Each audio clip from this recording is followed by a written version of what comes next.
This is the Thoughtful Travel Podcast. I'm your host, Amanda Kendall of the notaballerina.com travel blog.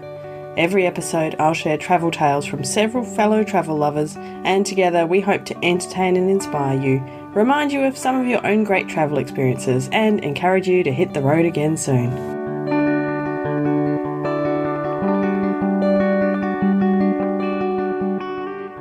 Hello and welcome to episode 287 of the Thoughtful Travel Podcast. Today's topic is not your typical cruise.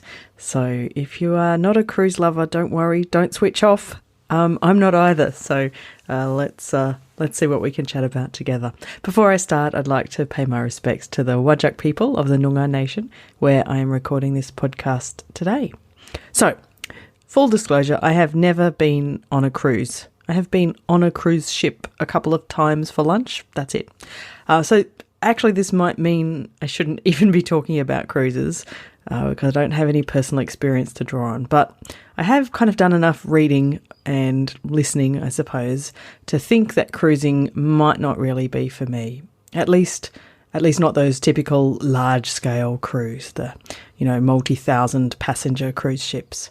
So a few reasons. One reason, of course, would be the environmental impact. I think the worst cruise ships are basically dumping tons of toxic waste into the sea. Their carbon emissions are alarmingly high. They impact marine life, lots of other reasons. And I've also been in destinations when cruise ships come to town and their visitors just absolutely overtake the city centre.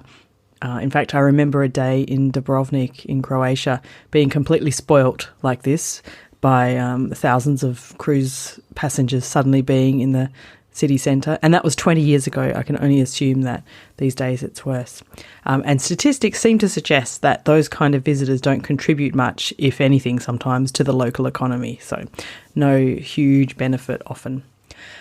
Also, I think just the simple fact of being on board with thousands of others doesn't really sound like my cup of tea. But having said that, every cruise line really is now talking sustainability these days. Whether they're actually putting it in place or just talking about it, that remains to be seen, so we'll see. And there definitely are some legitimate reasons to cruise, even on the huge ships. So, as an example, people with accessibility and mobility issues can be a much simpler way to be able to visit multiple destinations than other ways. So, all of that said, I think it would take a lot to convince me to go on a huge cruise ship. But it probably would take nothing at all to persuade me to join the kinds of cruises my guests today are talking about. This is the not your typical cruise kind. So I have 3 fabulous stories from guests who've experienced, or in one case, who leads very different kinds of cruises. So first up is Rick Antonson. And I first met Rick on the podcast, I think it was about 3 years ago, and we recently chatted again, and he told me about his experience on a cruise in Myanmar. I've always thought that I described it once in one of my books as my reluctance to be on a cruise. I always felt it would be like spending 7 days at a wedding reception. You've got accurate, all sorts of people you don't know. People are trying to entertain you. You've got, more of the same. Lots of things, and I just feel a pushback on that. But when we were living in Australia, we had an opportunity to go to Myanmar and on a cruise, a river cruise, which was 10 days. And I'm not going to be able to pull all of the destination names, landmark names. I'll mispronounce the river name. What I can say is that it was wonderful. First of all, it was a time of year where the riverboat, which maybe had room for 50 or 60 people, perfect, was only partially full. Even so better. There were maybe 30-ish. And it was a really nice riverboat where the chef, who worked in a small kitchen and just did miracle here and miracle there and miracle there. And over the course of 10 days, I don't remember having the same meal twice. Wow. Similar ingredients, but it was always presented as so many Asian countries can do, presented as though you think this was made for me. I learned years ago that phrase that the Japanese dine with their eyes. And I think that's true of many Asian peoples because you will, I don't know who's doing the dishes because you've got all sorts of place settings and so many little, I know. Yeah. And it's delightful. So the whole idea of being in a country that at the time was at least on a pause between having been through really bad military regime and now again a really bad military regime, you didn't feel badly. In fact, you felt good about the tourism economy that you could participate in, that through everything from tips to spending to buying things, and when you got on shore, all of those were contributing in ways that were to the good, where travel has the benefits and the traveler is the main beneficiary, but so are the people, not just because of cash, but they're getting something from you. They're getting some learnings and some scenes. So we're on the river cruise. And then it was at a time when the river was unusually high. So they could go further. Instead of going 5 or 6 days and having to turn around to make it back, they could go sort of 7 or 8 days, knowing that they could retrace the route. Cool. And that was going to be to the good. But we got to places they'd never been. So there were times when this riverboat would pull in next to shore. They would go ashore, find locals to help them, and build a walking plank that would go from the boat to an old oil drum to an old stump of a tree to and you'd make your way in with the crew walking by on the ground beside you to make sure they could hold your hand so you weren't going to fall. You would get into places that had not maybe seen Caucasians, or if they had, not for many, many years and not under the river access. So it was so special. And travel is at a special threshold when you feel humbled. You feel, I don't like the word privileged, but you know that you're getting a one-off. You're not getting something that folks had the day before and folks are having the next day. They might, if the river stayed at that depth, be able to do this the next year. But there wasn't another riverboat that was going to be traveling down here. So that, to me, which has an element of the term cruise, which I'm sure we could find out was originated from some French term that had a better meaning. Probably, yes.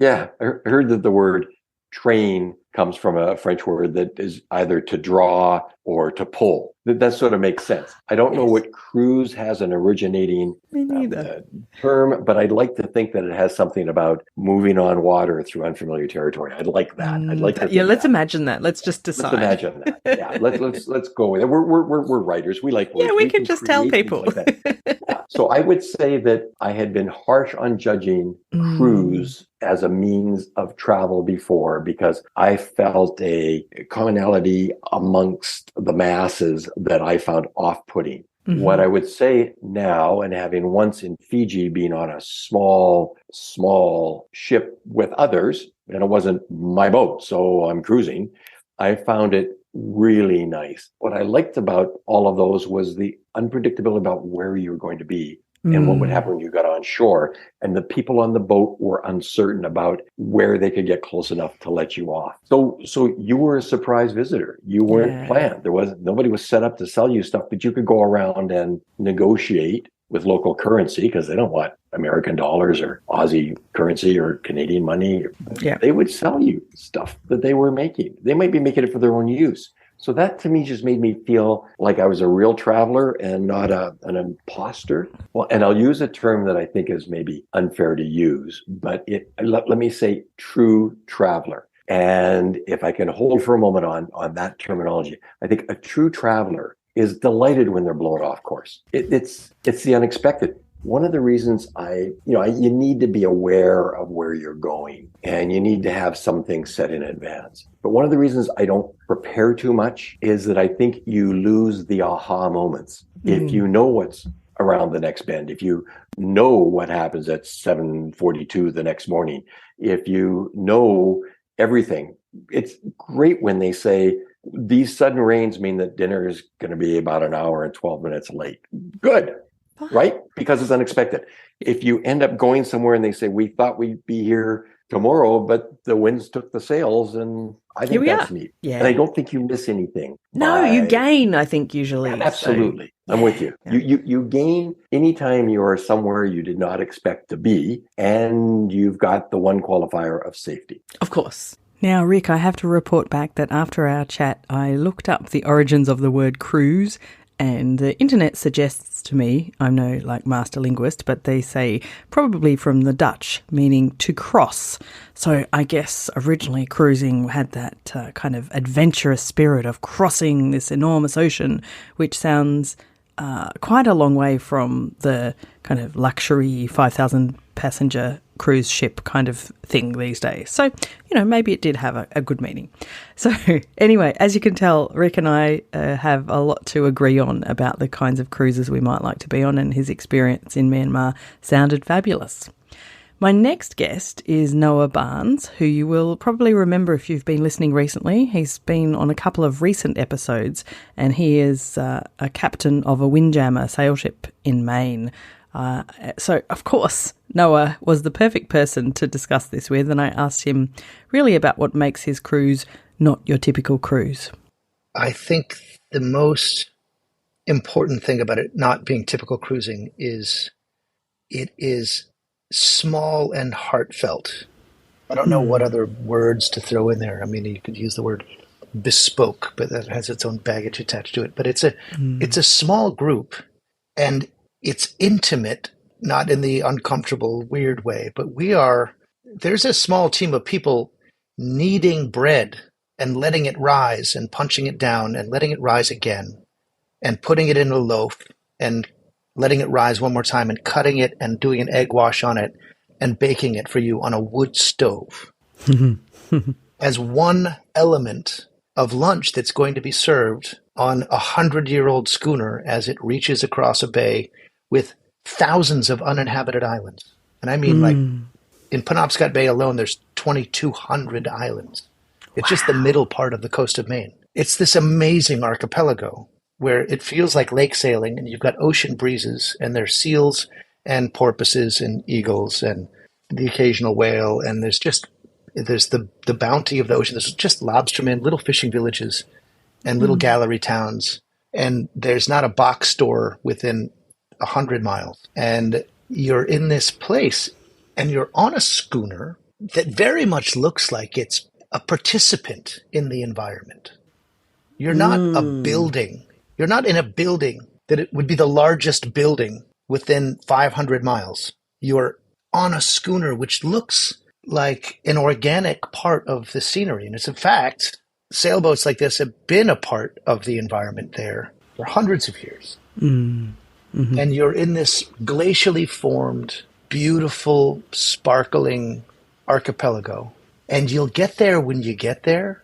And for sure, when you get there, there's going to be beautiful cheese and a nice glass of wine. And we're going to serve to you something that we made with our hands. And then the captain might come up and tell a story or pick up a guitar, sing you a song, and talk about the night sky and point out Cassiopeia and the Andromeda Galaxy. It's, it is completely unscripted and it's completely organic. We are your hosts and you are our guests. And our only job is to just make sure that you get as much appreciation for this part of the world as you possibly can. Mm-hmm. I don't know how else to more fully define the difference between what we do and a typical cruise ship, or even an upscale yachting experience where you're in a part of the world where the captain is not from there and the crew is not necessarily from there, but you're there to go to the Cotton Club in Boustique, or you're there to do something. I've worked on a cruise ship. I understand the industry a little bit. Interesting. It's a very nice one. But we are, in addition to being sort of a function and a participant in our environment and not an imposition upon it, we're engaging with the local communities. We're buying lobsters off of lobster boats and talking to lobstermen and supporting that industry. We are visiting little gallery towns and where we know the shop owners by name and where we can sometimes have, friends who are guest musicians come down and just spend a night with us on deck playing and singing. It's not a script. It's not a thing that we arranged. It's just we're there. And beautiful and unlikely things happen. I remember an extemporaneous pipe organ concert that happened on a beautiful little church on Isle of Ho one of the outermost islands up here that's part of Acadia National Park. We just happened to have a pipe organist on board, and they had a pipe organ. As you do. And you have time for this because, I mean, the itinerary-less cruise sounds like my kind of cruise. It's just what happens, happens. So if you have a pipe organ concert because you have a player and a pipe organ appears in front of you, then you've got time for that. So perfect. Right. And people do ask all the time, what are we going to do? What do you do? Yeah. Our guests are like, 5 days. What are we doing? And people are like, what do you do? And typically people bring a book and they read 3 pages of the book that they bought. And then no time for any more. And there's no time for any more. I don't even know. I don't know the answer to the question of what do we do? We could list off a bunch of activities. Sure, we have fishing gear and paddle boards and small sailboats that people can learn how to sail small boats in. And we have shore trips every day, but it doesn't really cover it. You don't add those times up and be like, well, there's 17 more hours in the day. What do you do? And the answer is you windjam, baby. I don't know I don't know how to answer that question otherwise. That's fabulous. I love it. Oh, I mean, you've sold me completely on this idea. And now I'm like, when can I get to Maine? So, yeah. So there you go. I think I've picked out my first kind of cruise. I'm not sure that it really should be called a cruise. It's certainly not your typical cruise, as we're talking about today.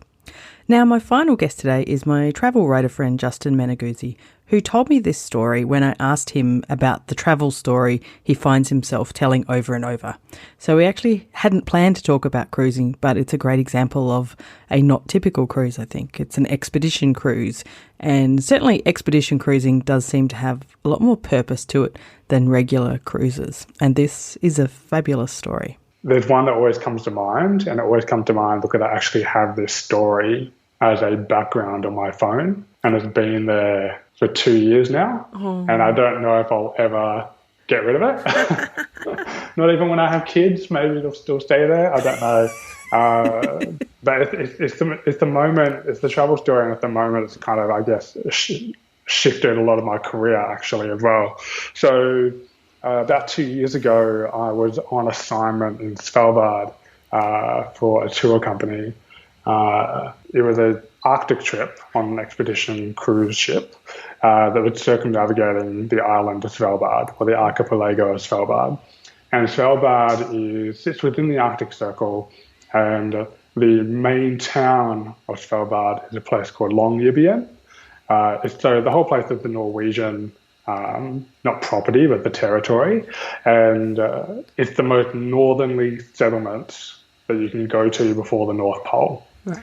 And it's often referred to as the kingdom of the polar bear, because when the sea ice freezes in the winter, the polar bears basically cross over from Russia to Svalbard to Canada, and it's an amazing place to see them out in the wild, in the natural world.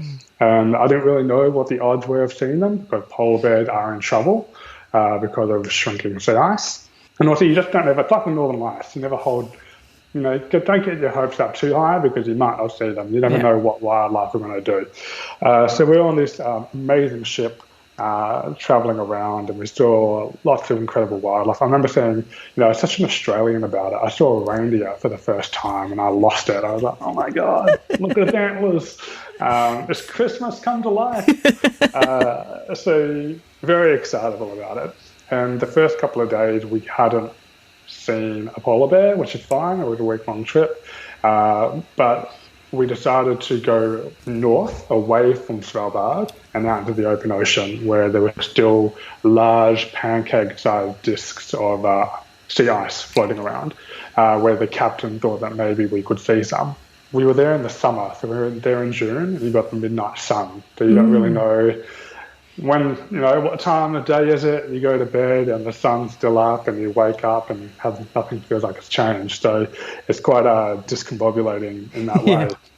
So I remember we were having dinner at like 8 o'clock. So sun's still up, complete daylight. You can still see everything. And everyone just sat down for dinner. They just pulled out the meal, just poured out the wine.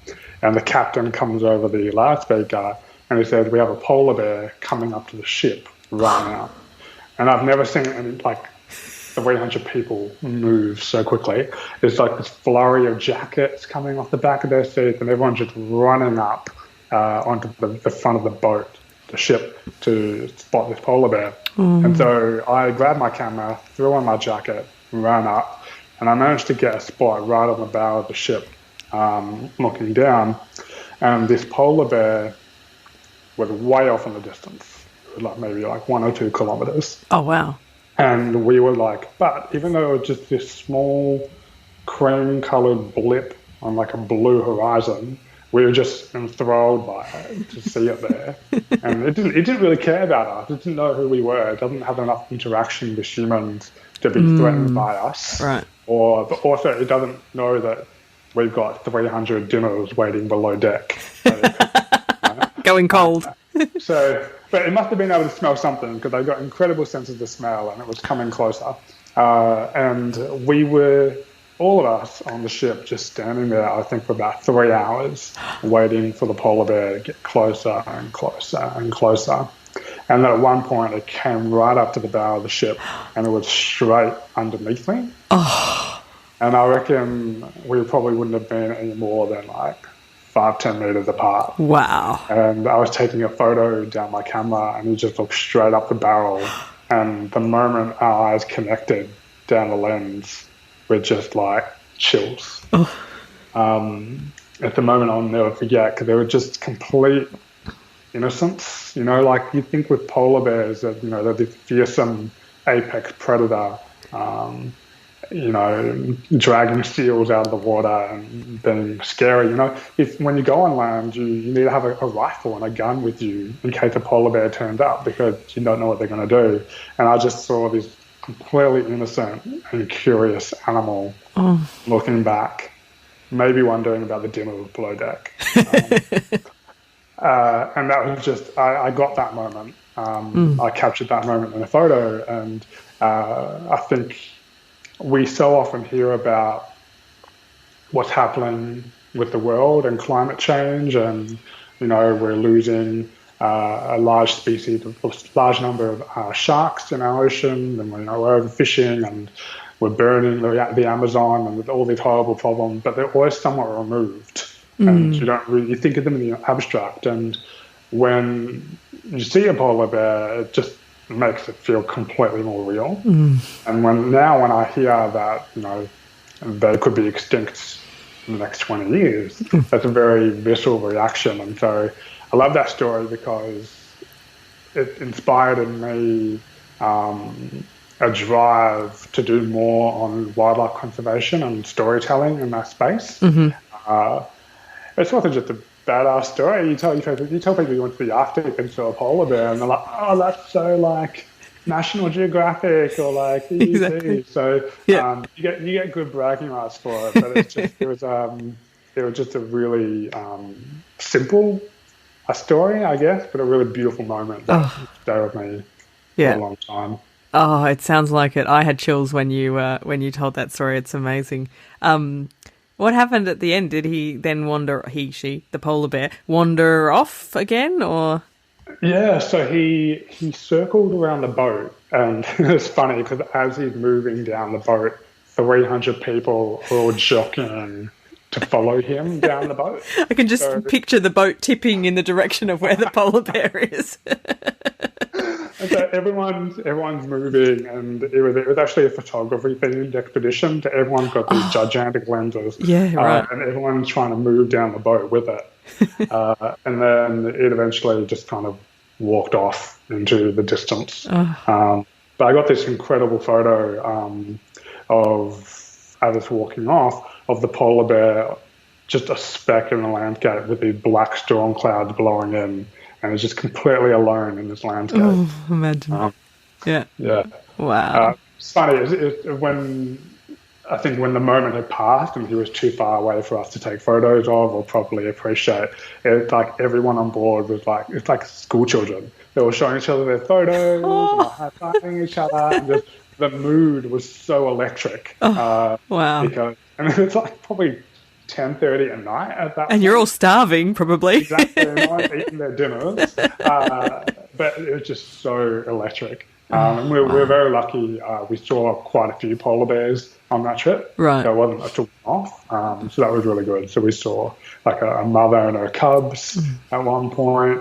Some really great stuff there. It sounds like a truly amazing trip. Now, the funny part is I actually recorded this chat with Justin a couple of years ago, and he's since had his first baby. So I messaged him yesterday to ask, does his phone still have the polar bear picture on it, or is his son on the home screen now? And I laughed a lot when he replied, because he said that, like me, he now has that feature where the home screen will rotate through lots of photos. So he has both. So lucky for him, technology has solved his issue. I wonder what he would have done. So those are the stories of not your typical cruises. I think there's some similarities there. Certainly the itinerary-less or flexible itinerary is a really important part of it. We had Rick's Myanmar boat with not really a fixed itinerary, just where the river would take them. And Noah's Windjammer is definitely no fixed itinerary. It's, yes, where the winds take you. And even on Justin's expedition in Svalbard, dinner was abandoned because a polar bear shows up. So, you can, I think that's a part of a cruise that would be key to me. A lot more randomness than what I imagine a quote-unquote typical cruise includes. Anyway, thank you so much for listening to episode 287 of the Thoughtful Travel Podcast. I want to give a shout out and some links to my guests. So first of all, we chatted with Rick Antonson. You can find out more about Rick's books at rickantonson.com, and he has a new one coming out called Train Beyond the Mountains, out in April 2023. That's this year. Gosh, it's written in my notes as 2023, but it seems so distant, and it's like next month. So there you go. Also, a big thank you to Noah Barnes, whose boat is the Stephen Tabor. You can try and sail with him like I want to one day by looking at the stephentabor.com, and also his colleagues in the Maine Windjammer Association at sailmaincoast.com. And lastly, Justin Meneguzzi, you can find his website at justinmeneguzzi.com. And in fact, the photo he refers to, I'm pretty sure it's the same photo he describes, is currently right on the homepage. So have a look and you'll see this incredible polar bear. Now, do come into our Facebook or LinkedIn groups and have a chat about your opinions of cruising. I might have it wrong, and there might be plenty of thoughtful reasons to be on a big cruise ship, apart from the kind of the ones I mentioned earlier, but I'd love to know more.